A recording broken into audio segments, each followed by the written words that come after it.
I came home from work, expecting her on the couch. Instead, I walked into a war zone where love used to live. Drawers open. Clothes gone. Dresser half empty.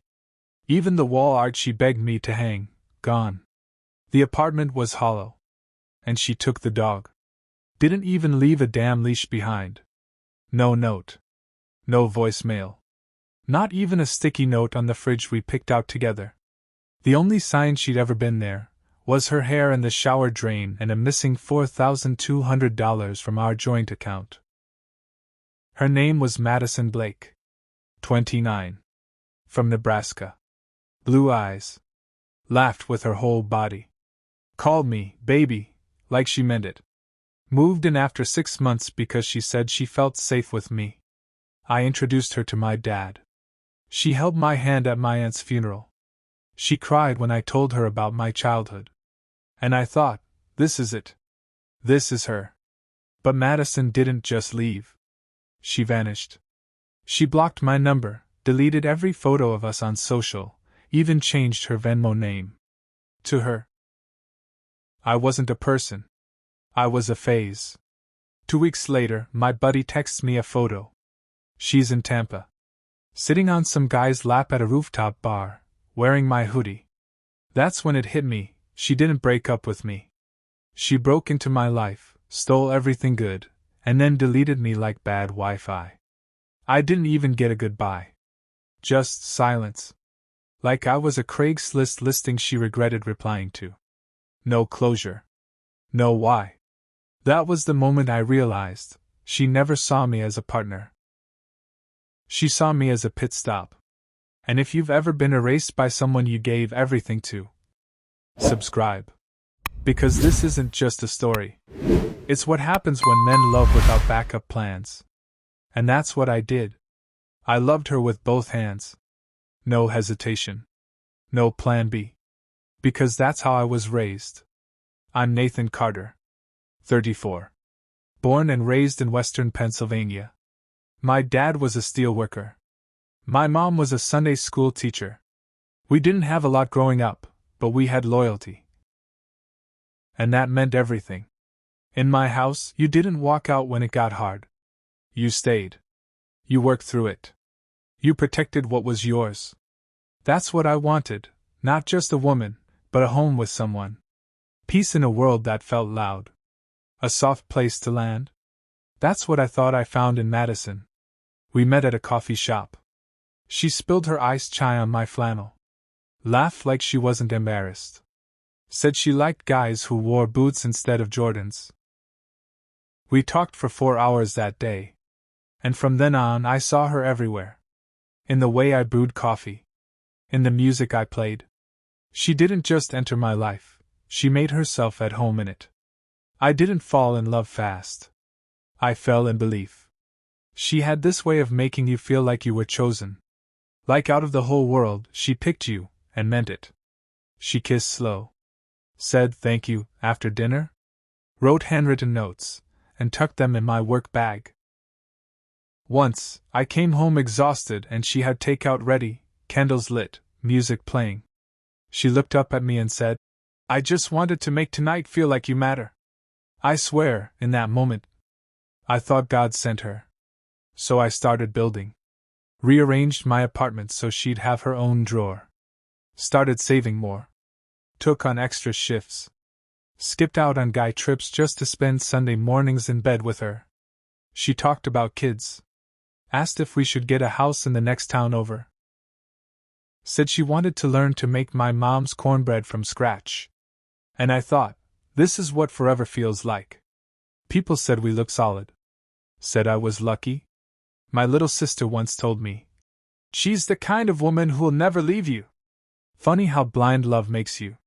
Because behind that soft voice and pretty face was someone who saw my kindness as a resource, not a gift. Someone who smiled through dinners but planned her exit quietly. But I didn't see that then. I only saw a future. With a front porch. With a backyard wedding. With matching tattoos and joint bank accounts. I was the man who stayed up late to fix her flat tire. Who dropped off lunch at her job when she forgot to eat. Who told my friends? Nah, man, she's different. She's real. I was the guy who loved hard. And thought that would be enough. I gave her a man who never walked away, even when he was limping. And in return, she took everything. But if I'm being honest, she didn't steal it. She just waited for me to hand it all over and look the other way. Because the signs were there. I just ignored them. It started small. Little things. She changed her phone password. Said it was because she worked with sensitive client info now. I believed her. Because trust is what love is built on, right? Then it was the late-night texting. My friend's going through something. Excuse. She'd tilt the phone away when I passed by. Always dimmed her screen like it was allergic to daylight. Then came the vague girls' nights. No photos. No tagged posts. Just a sleepy Madison stumbling in at 2 a.m. Saying her phone died, but the Uber still got her home. Right. She stopped reaching for me in bed. Stopped asking how my day was. Stopped laughing at the jokes she used to finish. And the perfume changed. It wasn't the one I bought her. It was heavier. Newer. Like it wasn't meant for me anymore. I remember once. We were in the kitchen, and I hugged her from behind like I always did. And she flinched. Just a small twitch in her shoulder. But it was there. That second where her body told the truth her lips never would. I asked, "You okay?" She smiled and said, "Just tired, babe." But I knew that smile. It was the kind people give when they've already emotionally packed their bags. Still, I stayed. I chalked it up to stress. Work. Hormones. Her needing space. A friend pulled me aside once. Said, "Nate, you sure she's still in this?" And I laughed. Said, "Yeah, she's just got a lot going on." But deep down I knew. I knew she was pulling away. I just didn't want to believe someone I gave my whole heart to was slowly letting go with both hands. Because men like me, we don't accuse. We don't snoop. We don't start fights over screenshots. We just hold tighter. Hope harder. And tell ourselves love can't lie to your face while sleeping in your arms. But it can. It did. And I let it. Men like me don't leave when it gets quiet. We just talk softer, until there's no one left to answer. And what did I get in return? An apartment that looked like someone hit delete on my life. It happened on a Monday. I'll never forget the weather, overcast, like the sky knew what was coming. I stopped by her favorite taco spot after work. Double chicken, no sour cream. I even remembered the extra green sauce she always hoarded. I had flowers in my hand. Not for an anniversary. Not for an apology. Just because she texted that morning. "I'm feeling kinda off today." So I did what I always did, showed up. Used my key. Walked in. And the first thing I noticed was the quiet. Not the usual. "She's in the shower." Quiet.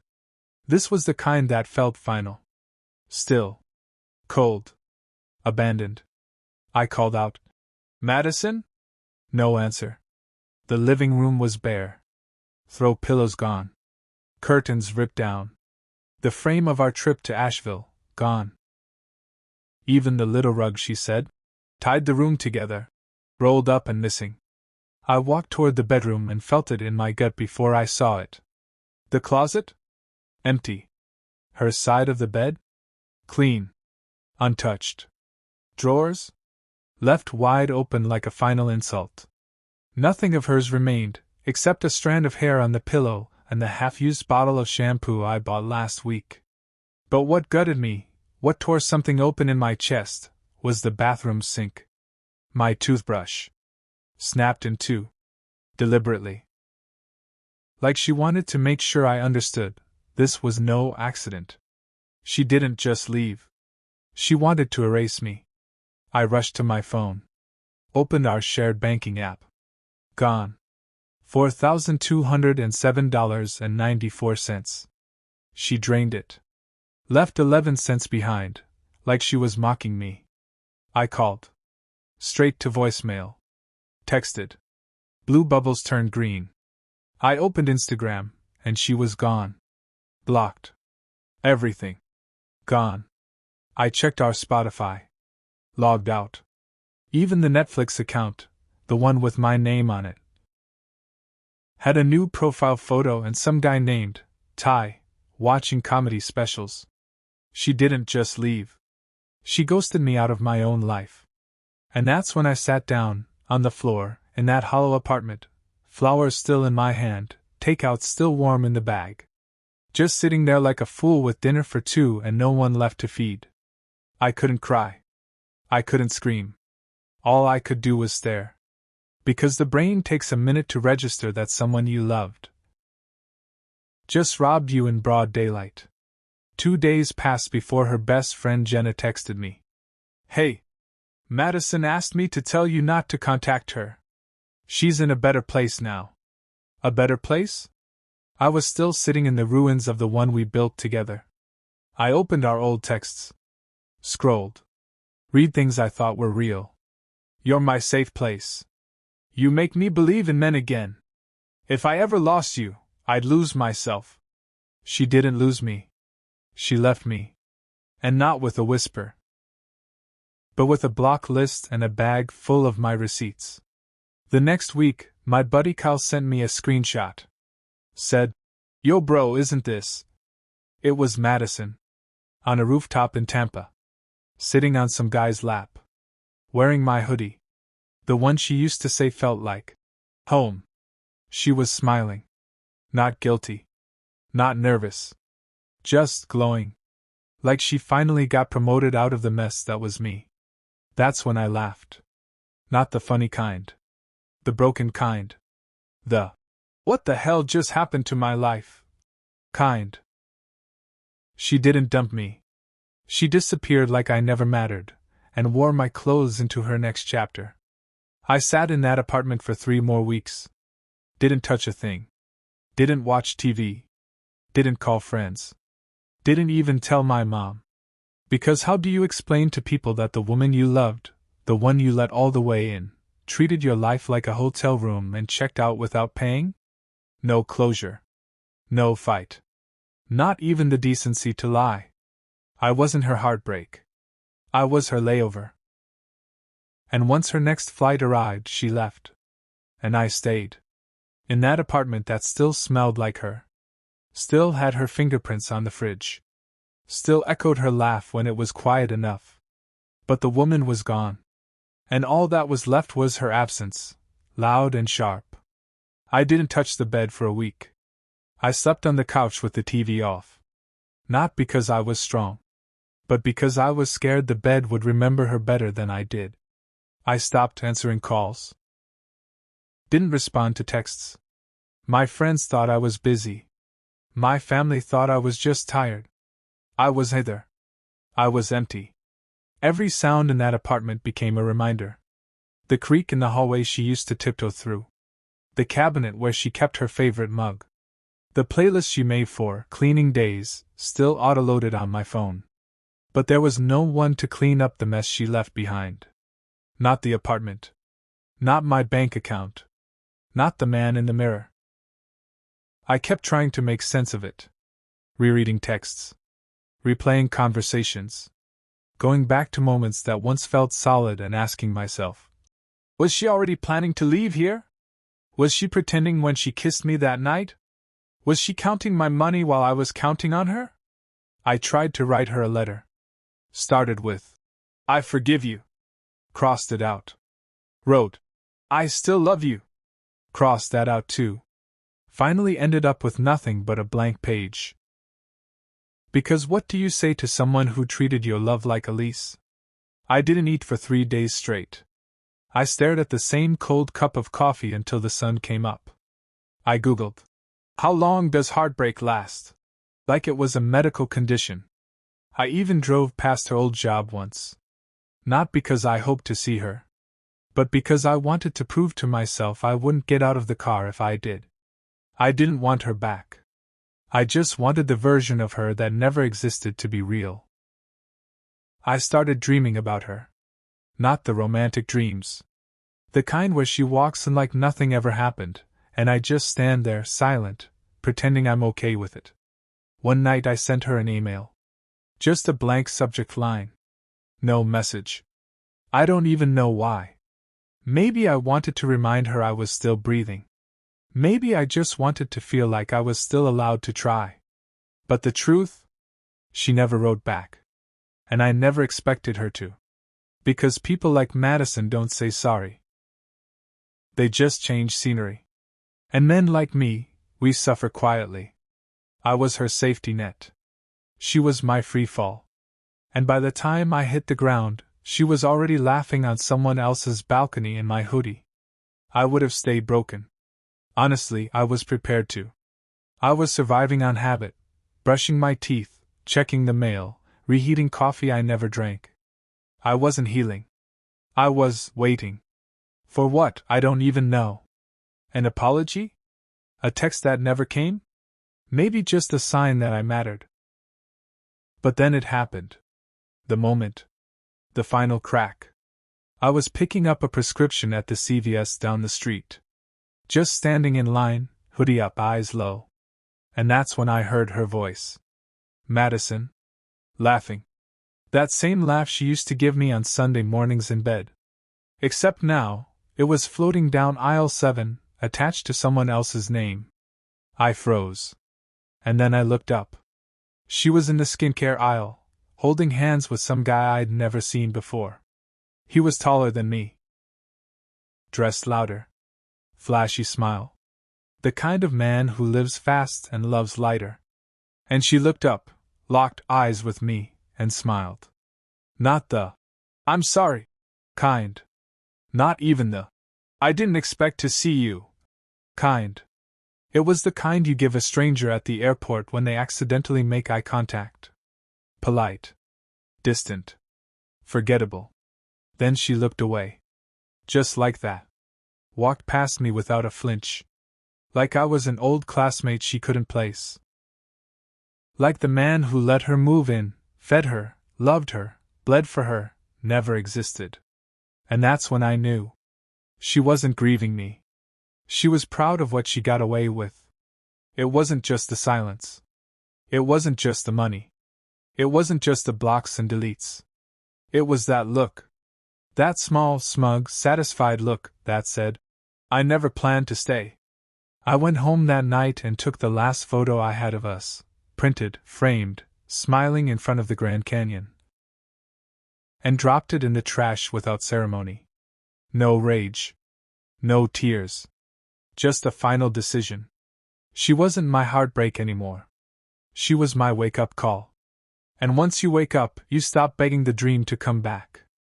That night, I didn't blast angry music. I didn't text her one last time. I didn't scream into the void. I just got quiet. But it was a new kind of quiet. Not the collapse. The climb. I started by deleting everything. Photos. Messages. Her Spotify playlists. The little notes she used to leave in my lunchbox. Gone. Not out of hate.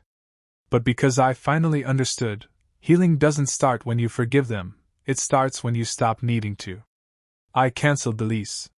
Moved out of the apartment that still smelled like her conditioner and broken promises.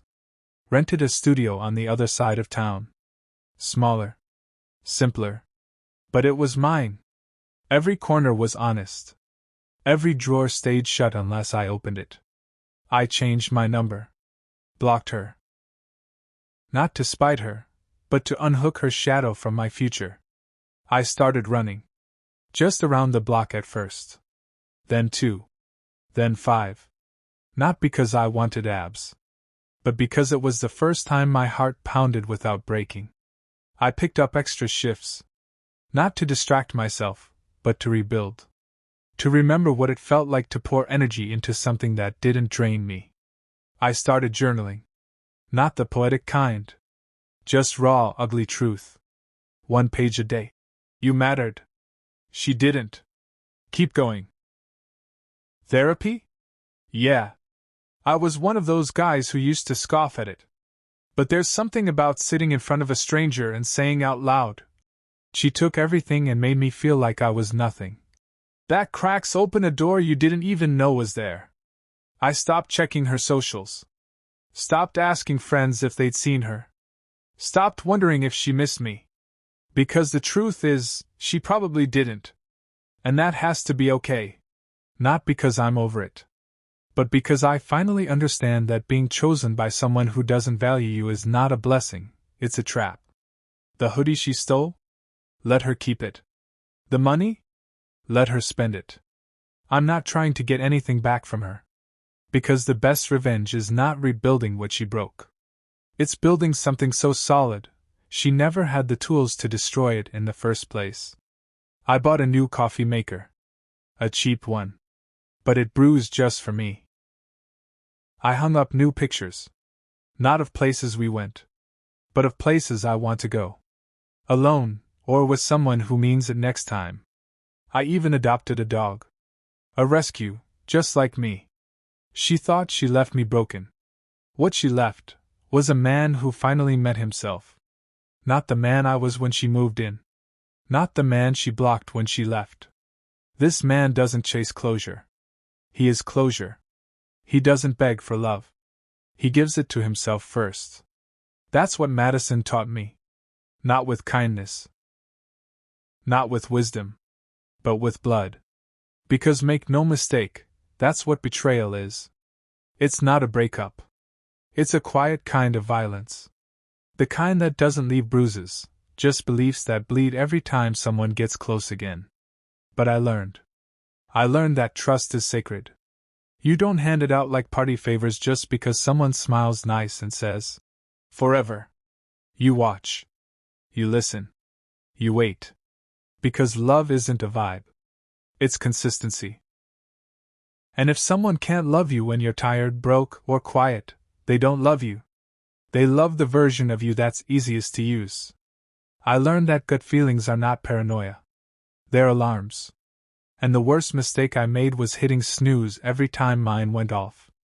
I learned that loyalty doesn't mean silence. And being a man doesn't mean swallowing every red flag just to keep the peace.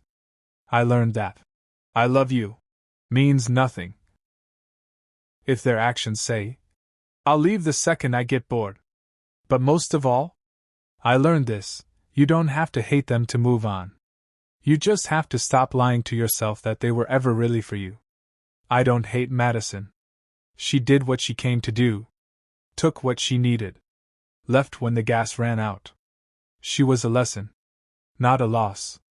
Because I didn't lose a soulmate. I lost a storm dressed as shelter. And the man who came out the other side of that storm? He doesn't chase validation. He doesn't beg to be understood. He doesn't explain his worth. He knows it now. Quietly. Permanently. I'm not bitter. I'm just awake now. And if you're still watching this, sitting in the wreckage of your own story, surrounded by silence, wondering how someone you gave everything to could walk away like you were just a phase, I need you to hear me. You are not alone. You are not crazy. You are not weak. You are not too emotional for feeling this deeply. You are human. You loved someone who didn't know how to be loved, and maybe never planned to stay. That doesn't make you a fool. It makes you brave. You showed up. You provided. You protected. You believed.